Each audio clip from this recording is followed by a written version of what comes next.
Stoicism, Red Pill, MGTOW, and so on. There are so many approaches trying to solve one question: what is the purpose of life? I look at all of these as distractions, a temporary band-aid to a bigger affliction.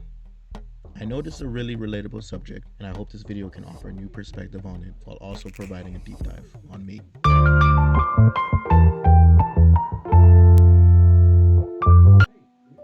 You will never be happy if you continue to search for what happiness consists of.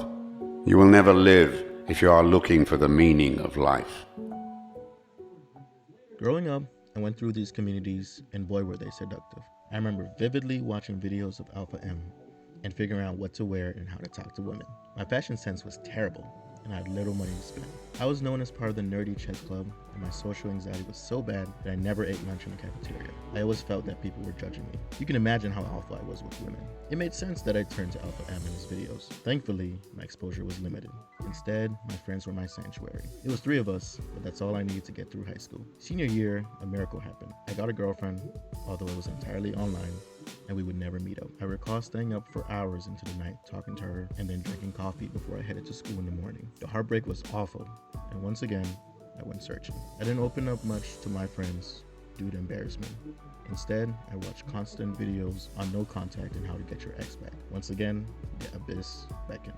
I still have some of those websites saved in my bookmark, and looking back at them, I still feel sadness for myself. The unbearable sadness and desperation. I bottled it in and never processed it. Instead of a dating coach, I looked to a breakup coach named Kevin Thompson. The hours and hours of research never did work, but I began to internalize the emotional trauma. We all respond differently to heartbreak.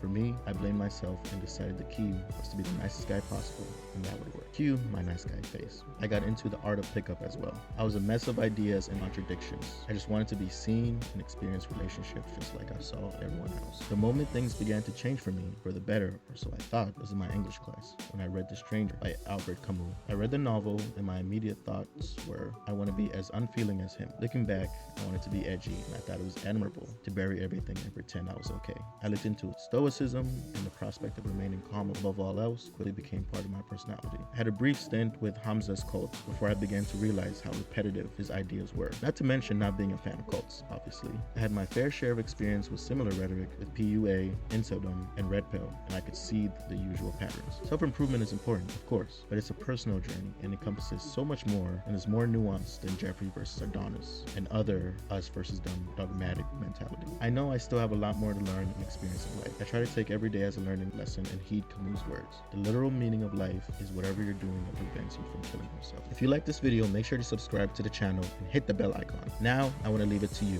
What were your experiences growing up, and did you have a support system when you needed it most?